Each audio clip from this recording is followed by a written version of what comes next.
Hello, my name's Alan Foom, and today I'm going to talk about the concept of social proof, or why posting on LinkedIn is good for you. So, a little bit about the types of posts that we do and why social proof is used.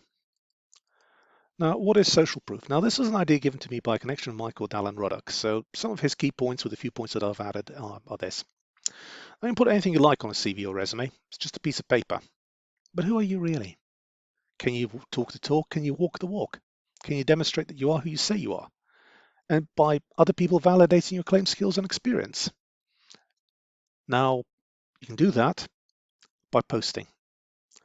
So this is a diagram which I built based on some of Alan's words. So what do you gain from social proof? You gain credibility, gain influence, gain trust, authority, and reputation. Yeah, they're all pretty useful things to have.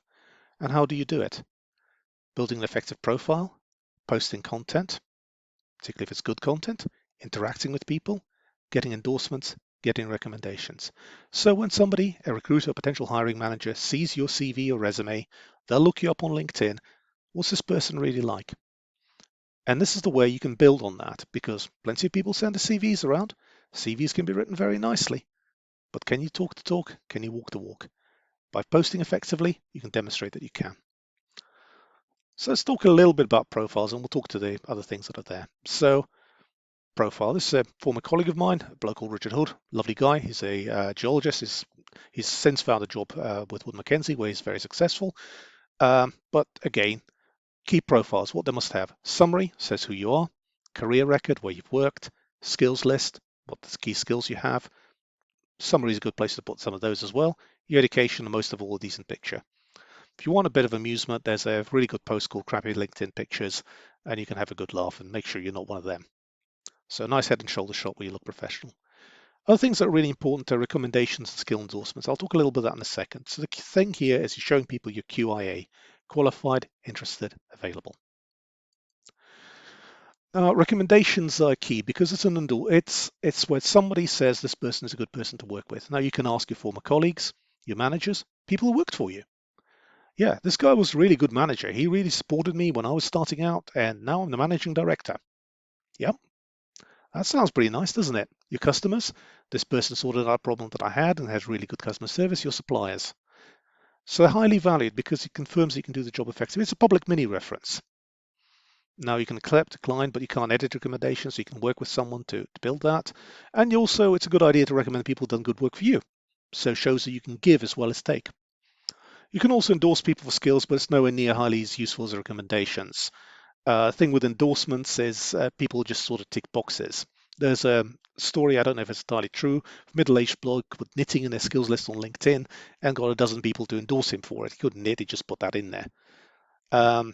So again, not quite as valuable, but still has some value. So let's talk about posting, which is what we're really here for. So posting is about making yourself visible. You exist, you know what you're talking about, you can be there. Demonstrate and share your knowledge, your skills, your understanding. You can build connections and you help others. The different types of posts you can have here, infographics, text, presentations, pictures, polls, etc. that you can do. So what to post? So there's a little something from Career Sherpa. It's pretty much said it all. Insights on your industry, congratulate people that you've worked with, job-related tips and hacks, always very useful. Asking a question, something you don't understand. No harm in asking questions. You can put a little inspirational quotes, etc. I personally don't like them, but some people do. News, updates, etc. What happened during an event, a report on the conference. Try and see.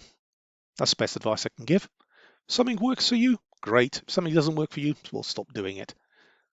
So your information will evolve. So the first one I'll talk a little bit about is infographics. Infographics tend to work very well because they're very quick and easy to consume. You can get a lot of information in a very short time frame. Here's an infographic I built for permeability, which is how fast fluids can flow through rocks. I'm a geophysicist. I work in the oil industry, so it's kind of important. So Darcy are the units of permeability. Most things are in the millidarcy. Different types of rock and what permeabilities they have. A little bit on Darcy's law, a little bit on porosity permeability relationship. So again, gives you an understanding of what's going on. You can get a lot of information across in a very short time frame. Longer form articles tend to take a little bit longer. They can explain a concept and idea. This is an article I did on depth conversion velocity modeling. Again, I'm a geophysicist. Sorry. They will take longer to write, but they can show that you know your subject and you can understand this subject. And putting graphics within a long form article is very useful because, again, people don't like looking at large blocks of text. Well, most people don't. My experience, technical articles tend to work better.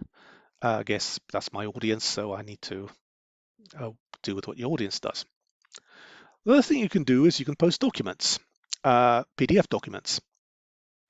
There could be infographics at slightly higher resolution. So if you've done an infographic and you just want people to actually understand what's on there rather than look at a pretty picture, you can do that. You can put PowerPoints on there rather than using SlideShare, which is another product that LinkedIn do have, but I don't know anyone who uses it anymore. Again, scientific papers. If you've written for a journal, you can post your picture on there, but you might need people's permission. Just want to check if there are copyright restrictions, etc. with some of that. And if you like writing something the length of War and Peace, then you can post that on there as well as a document. A bit easier to consume than a long form article. But again, documents are a way of getting across what you're doing. And then videos. So here's a video I did on the recent woes in the gas market, which I posted on YouTube. And you can post a video on LinkedIn to get people to look at what you need to say. You can also post things from TikTok, or you can post videos directly, but it's best to just keep it short and clear because, again, people have limited amounts of time and you want to get your message across. So next question you ask is, are your posts reaching the right audience? And there's a way of doing that with LinkedIn, where you look at what your post has reached. And here's a post I did a couple of years back. And this is who's viewed it, which companies they were from. Again, companies in my industry, which is what I would want. Then their professions, they're mostly geologists. That's the audience I was looking for, and a few others that are there. And again, areas that I was looking at. So again, London, Reading, which is where I live, Aberdeen, quite a lot of people that I know there, Houston, Texas, Mumbai, I used to work in India, so I know quite a few people live there, Norway, etc. So that gives you an idea of, is your content reaching the right people? So what organizations to work for, what are their professions, where they're located, and you can map statistics to see if it works and what works. Now, posting maybe sweetness delight, well, it isn't always. People tend to be a little bit scared, and there's three basic things that people are scared of. Fear of looking stupid, particularly as prospective employers look at LinkedIn. Fear of having negative reactions or comments, and the fear of looking needy. I mean, the other ones are not having anything original to say. Well, most people have actually got quite a bit to say. Fear of posting things with mistakes. Well, you can do a bit of checks with that. And not knowing what works. Well, only way to try to find out is that. But you can do things about this. So if your posts have a bad reaction, you can remove them. You can restrict comments either to your connections or stop comments altogether. You can block trolls. Now, if you have unpleasant comments, you can stop that sort of thing. And also, when you're commenting yourself, think about the comment. Does this make sense, rather than sort of reacting in a rash way? So posting helps you build your professional reputation. Only about 3% of LinkedIn members actually post any content. You can be one of those. You get noticed. Yeah, it takes time to make content, and you need to try to make time to do that. And it can be scary. People will judge you. Well, yeah, hopefully they'll judge you positively. And there are, unfortunately, trolls out there. You can do things about that, but unfortunately, that is life. But the key point here is that posting makes you visible, and you might learn something from the reactions of your posts. You might learn new ideas, new concepts, and you might meet new people. So just to sum up, social proof, you gain credibility, influence, trust, authority, and reputation by having a good profile, posting content, interacting, endorsements, and recommendation. Thank you very much. Please like, subscribe, and I'll see you on the next one.